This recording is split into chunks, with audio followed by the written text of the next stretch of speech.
So ఈరోజు అర్ధరాత్రి నుంచి తెలంగాణ వ్యాప్తంగా ఉన్న ఆటోలు క్యాబులు అన్నీ బంద్ పెడతామని చెప్పేసి ఇప్పటికే కార్మిక సంఘాలు తెలిపాయి.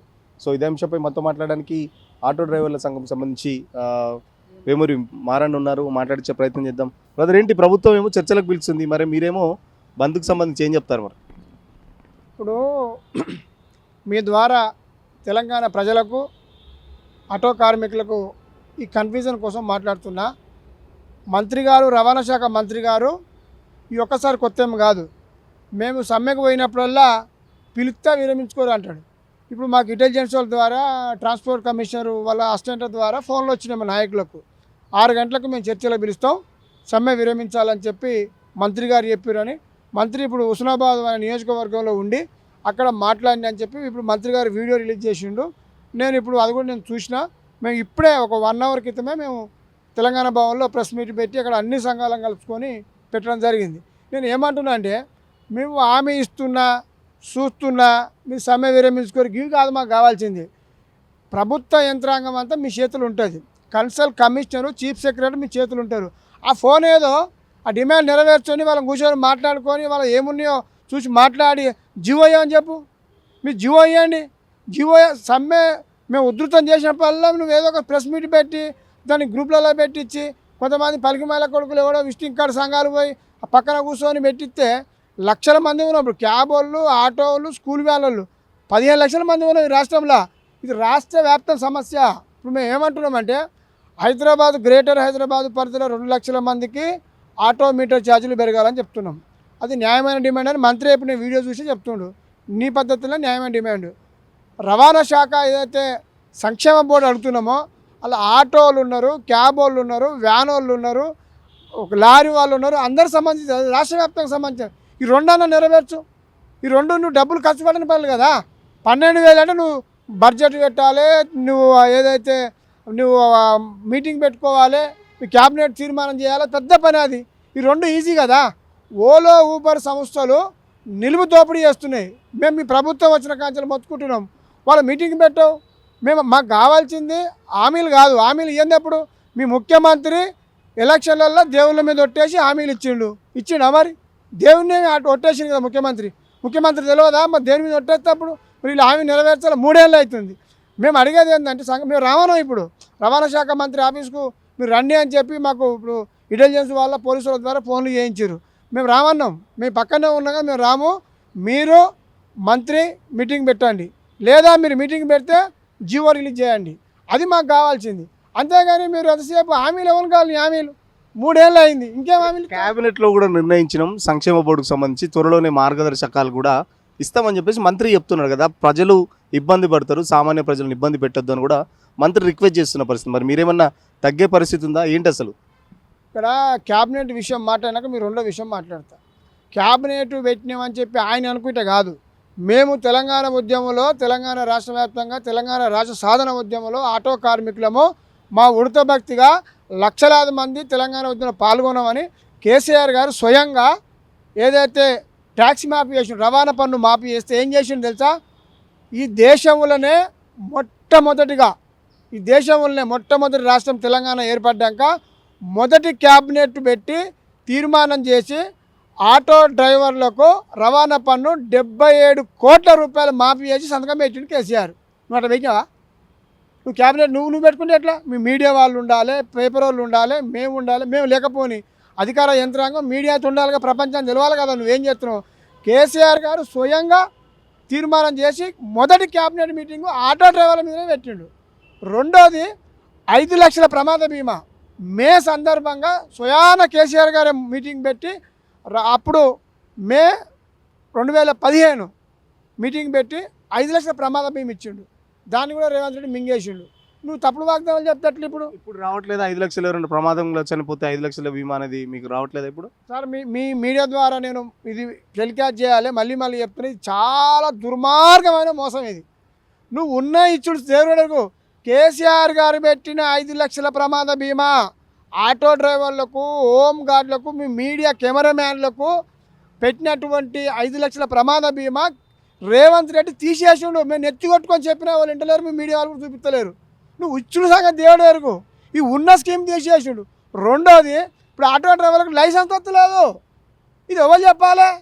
ఆటో డ్రైవర్లకు లైసెన్స్ వస్తుందా? ఏ ఆర్టీ ఆఫీస్కి పోదామో పొన్నం ప్రభాకర్ గారు కార్మిక ఇప్పుడు మన రవాణా మంత్రి కదా, ఆయన ఫోన్ చేసి ఇప్పుడు ట్రాన్స్పోర్ట్ డిపార్ట్మెంట్ అధికారులకు ఫోన్ చేసి ఆర్టీఏని కానీ రవాణా శాఖ మా కమిషనర్కి ఫోన్ చేసి అడగవాను, లైసెన్స్ వస్తుందా అనే ఆటో డ్రైవర్లుగా అడగవాను.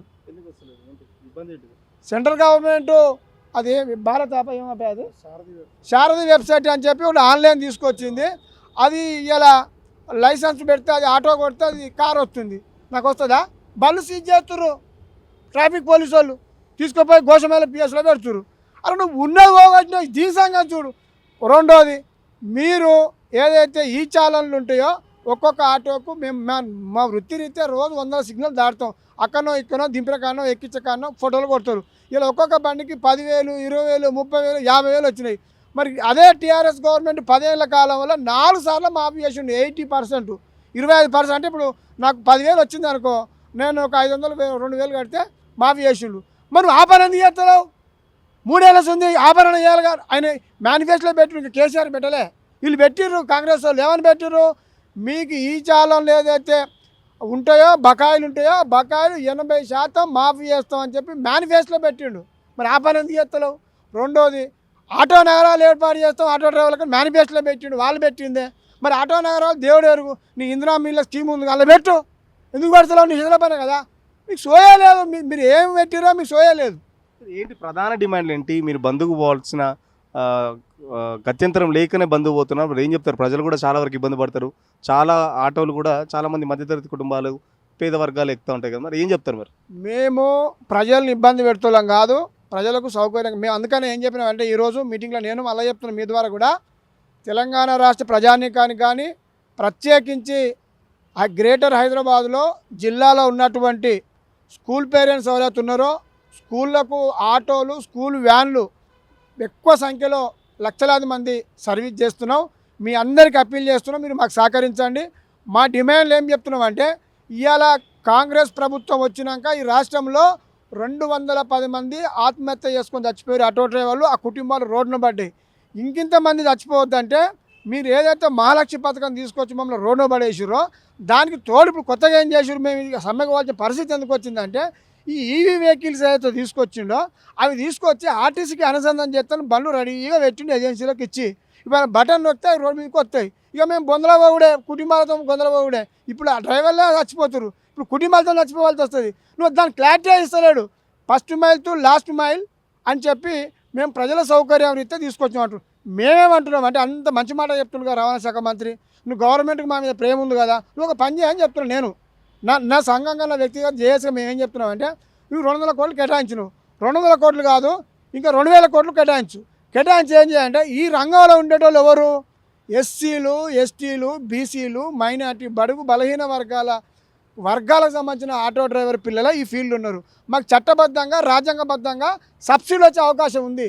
మాకు ఈ ఆటో లక్షల బండ్లు కొను, 2,000 కోట్లు పెట్టు, లక్షల బండ్లు కొని మాకు ఇయ్యి, మేము సమ్మె వేయం. అట్లుంటుంది. కానీ నువ్వు ఆల్రెడీ నువ్వు ఫ్రీ బస్ తెచ్చి మమ్మల్ని ఉరితాడు వేసినావంటే మళ్ళీ నువ్వు తీసుకొచ్చి నువ్వు అదేంటి ఫస్ట్ మైల్ టు లాస్ట్ మైలు నువ్వు సౌకర్యం కల్పిస్తా అంటే మనం చంపే నీక. హైదరాబాదు, నిజామాబాదు, కరీంనగర్, వరంగల్ ఈ 3 పెద్ద నగరాల్లో పెడతాడట. ఎట్లా లెక్క మరి? అది ఆల్రెడీ తెచ్చిపెట్టిండు. మేము ఆలోచన చేసినాం కానీ కొనవు అంటాడు. నువ్వు కొనకు, ఏజెన్సీకి ఇస్తున్నావు. నువ్వు చెప్పేది అదే కదా. మంత్రే చెప్తుండే. ఇప్పుడు ఏం చెప్తున్నాయన? ఆర్టీసీ కొనే ఉద్దేశం లేదు. మేము first mile to last mile అంటే ప్యాసింజర్ ఇంట్లోకి వెళ్ళేదాకా మళ్ళీ ఇంటికి చేరుకునే గమ్యస్థలం చేరుకునేదాకా మొత్తం ఆర్టీసీకి అనుసంధానం చేసి ప్రభుత్వ బాధ్యత తీసుకుంటుంది రవాణా శాఖ అంటున్నావు. మరి మా బాధ్యత ఎవరు తీసుకోవాలి? మా బాధ్యత ఎవరు తీసుకోవాలి? ప్రభుత్వం నువ్వు కాదా? మా ఓట్లు వేయలేదా? నువ్వు మోసం చేసినావుగా మమ్మల్ని. నువ్వు మోసం చేసుకుంటే మోసం చేస్తలేవు అంటే పిచ్చోళ్ళమా మేమేమన్నా? నువ్వు రద్దు అయ్యి మేము ఈ వెహికల్ తెత్తలేవురా బాబు, మీకే ఇస్తాను 200 కోట్లు ఎవరు కావాలి? ఈ వెహికల్ సంబంధించి కూడా ఒక్కొక్క ఆటోకు 150,000 ఇస్తూ ఉంటారు కదా. మరి ఆ 150,000 మీకు తగ్గినట్టే కదా, మరి ప్రభుత్వం మీకు హెల్ప్ చేసినట్టే కదా. మరి మీ ద్వారా చెప్పినా మళ్ళీ అందరికీ అర్థం, మళ్ళీ చెప్తా. రెట్రో ఫిట్మెంట్ అనేది ఏదైతే సంస్థ ఉందో దానికి చైర్మన్ ఉండింది ఎవరు, సతీష్ రెడ్డి అని. దాంట్లో 200 కోట్లు పెడతారు. ఆ ఏ బండ్లకి ఇస్తారు అవి?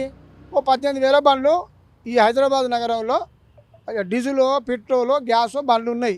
గవి వెతికి పెడతా అంటారు. ఆ బండి అంతా 50,000 కూడా రావు. నువ్వు 150,000 ఎవరికి ఇస్తావు? ఆ 150,000 ఏదో నువ్వు కొత్త బండి నువ్వు కన్ఫ్యూజ్ చేస్తున్నారు ఏదో ఒకటి. పక్కింట్లో ఆ బిర్యానీ వండుకుంటే నాకు అనిపించదా? నువ్వు 1,50,000 ఇస్తాను నీ మాట సాయి, 18,000 మాట ఆ ఆటో డ్రైవర్లకు నువ్వు 1,50,000 ఇస్తా అని చెప్తున్నావు.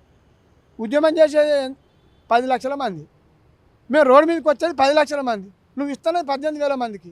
ఆయన నాకు అనిపించదా? అది కదా మాకు కావాల్సింది. మేము అడుగుతున్నది ఏంది, నువ్వు 12,000 ఇత్తనం ఇవ్వలేదు, సంక్షేమ బోర్డు ఇత్తనం ఇవ్వలేదు, మీటర్ రేటు పెంచలేదు, నువ్వు వీటి సంగతి తెలుసు. ఇది ఏదైతే ఓలో ఊబర్ ర్యాపిడ్ పెద్ద మోసం అది. ఇలా మొత్తం మోసం చేస్తున్నారు, ఆటో డ్రైవర్ల నిన్ను మోసం చేస్తున్నారు. నువ్వు ఒక యాప్ ఏర్పాటు చేయి గవర్నమెంట్ తరఫున, నీకు కమిషన్ వస్తుంది, నువ్వు ఆ పని చేయి. మేము అడిగే ఏ డిమాండ్ కూడా. కొద్దిసేపటి క్రితం నేను మాట్లాడాను గిగ్ వర్కర్లకు సంబంధించి యూనియన్ నేతతో మాట్లాడితే వాళ్ళు రేపు సమ్మెలో పాల్గొనట్లేదు, మేము ఖచ్చితంగా వెహికల్స్ నడుపుతాం, ప్రభుత్వం మీద మాకు నమ్మకం ఉందని చెప్పి చెప్తున్నారు. మినిస్టర్ రిక్వెస్ట్ చేశారు, మేము సమ్మెకు దూరంగా ఉంటున్నామని చెప్తున్నారు. మరి ఏంటి మరి వాళ్ళు? వాడేవాడు నాకు అర్థమైతే లేదు. ఈ గిగ్ వర్కర్ ఎవడు వాడేవాడు? మేము గిగ్ వర్కర్ సంబంధించిన ఏ సంక్షేమ పథకాన్ని ఒక కార్మిక నాయకులుగా కార్మిక సంఘాలుగా మేము వ్యతిరేకిస్తున్నాం. వాళ్ళకి ఏ స్కీమ్ వచ్చి తీసుకోరా బాబు. మా కొట్లాడకు వాడేవాడు అడ్డవరానికి పండగడు తొక్కుతారు మా డ్రైవర్లు. వాడేవాడు ఇవాళ మేము 15 లక్షల మంది సమస్య రాష్ట్ర వ్యాప్తంగా ప్రభుత్వం ఇచ్చినటువంటి డిమాండ్ మీద కొట్లాడుతున్నాం. మేము ప్రభుత్వం ఇచ్చిన హామీని అమలు చేయమంటున్నాం. గిగ్ వర్కర్ ఎవడు, టమాటో ఎవడు, జొమాటో ఎవడు, వాంతో మాకేం పని? వాడు 2 వీలర్ తీసుకొచ్చిండు, ఓన్ ప్లేట్ పెట్టి ఇలా మా ఉపాధి అంతా ఆగం చేసి ఆటో డ్రైవర్లు నెత్తిచేలు పెట్టుకొని ఒక గుడి కాడనో ఇప్పుడు ఒక అపార్ట్మెంట్ కానో ఒక బస్ స్టాండ్ కానో ఆటో డ్రైవర్ పెట్టుకొని ఒక రాత్రి మోలు కూర్చుంటే వీడు ఏంటో బైక్ మీద పుట్టుకుని వేసుకొని పోతుండు. అంటే మా ఉపాధి పోతుంటే మేము చూసుకుంటూ కూర్చోవాలా? ఏ లీడర్ అయితే మీతో మాట్లాడినాడు ఉన్నాడో, నేను ఇంత గౌరవంగా మాట్లాడిన కోపం వస్తుంది. అసలు ఏ రంగానికి లీడరు? క్యాబ్ రంగానికి లీడరా, గిగ్ వర్కర్ లీడరా, ఆటోకి లీడరా? అరే కొంచెం నేషం వేసుకొని ఇవాళ వచ్చి నేను అందరికీ నేను కూడా ఆడిదాని అంటే ఎట్లయితే గుర్తించామా మేము డిఎన్ఏ? వీడు కొంచెడా ఆడిదా మోగోడా చూడమా? ఇక అనవద్దా భాష. కానీ లక్షల మంది కోసం మేము లక్షల మంది ఇలా ఇంతమంది అటోటో చనిపోయిన బాధ్యుడు అవుతాడా? మేమేమంటున్నాం అంటే ఎవరో చెప్తే బంధు ఆగదు, ఎవరో ఆపదలుచుకుంటే ఆగదు. ఇది లక్షల మంది సమస్య. నేను ఒక్కని చెప్పినంత మాత్రాన లక్షల మంది. ఫైనల్గా చెప్పండి, ప్రభుత్వం 6 గంటలకు చర్చలు పిలిచింది అంటున్నారు. మరి మీరు చర్చలకు పోతారా ఏంటి? ప్రభుత్వం ఏమైనా మాట్లాడతారా? బంద్కు సంబంధించి ఏమన్నా వెనక్కి పోయే అవకాశం ఉందా? బంద్కు ముందే వెళ్తారా? మేము బంధు బరాబరు పోతాం. మేము అందుకనే వెళ్ళాక మాతో కొంతమంది ఫోన్లలో అధికారులు మాట్లాడితే ఒకటే చెప్పినాం, మీరు 6 గంటలకు వెళ్తారా, రాత్రి 12 గంటలకు వెళ్తారా, మేము వస్తాం. వస్తే మా డిమాండ్ ఒకటే, మీరు సమ్మె విరమించుకోరి, హామీ ఇస్తామంటే మేము రాం, మీరు పేపర్ రెడీ చేసుకొని వస్తాం. 2 క్లారిటీగా ఉన్నాయి. దయచేసి మీరు కూడా ఇది ప్రజలకు చూపించాలి. మీ ద్వారా మా జనం అంతా చూస్తారు, మా డ్రైవర్లు చూస్తారు. ఖచ్చితంగా ప్రభుత్వం చర్చలకు పిలిస్తే పోతాం, కానీ మళ్ళీ గతంలో లాగానే హామీలు ఇచ్చి మోసం చేస్తా అంటే కుదరదు. ఖచ్చితంగా హామీలకు సంబంధించి పేపర్ మీద రాసి ఆ హామీలు అమలయ్యే విధంగా జీవోలు విడుదల చేస్తేనే ప్రభుత్వాన్ని నమ్మే పరిస్థితిలో ఉంది. ఇప్పటికే 200కు పైగా ఆటో కార్మికులు చనిపోయారు. రాష్ట్ర వ్యాప్తంగా 15 లక్షల మంది గురించి కొట్లాడుతున్నాం. 15 లక్షల కుటుంబాలకు సంబంధించి ఈ జీవితానికి సంబంధించిన సమస్య కాబట్టి ఖచ్చితంగా ఆటో డ్రైవర్లు చేస్తున్న పోరాటానికి ప్రజలు కూడా మద్దతు తెలపాలని చెప్తున్న పరిస్థితి. ప్రజలను ఇబ్బంది పెట్టాలని లేకుండా గత్యంతరం లేకనే బంద్కి వెళ్తున్నాం. సో బంద్కి సంబంధించి అన్ని వర్గాలు మమ్మల్ని అర్థం చేసుకోవాలి, ప్రజలు కూడా అర్థం చేసుకోవాలని చెప్పేసి ఆటో యూనియన్ నాయకులు చెప్తున్న పరిస్థితి.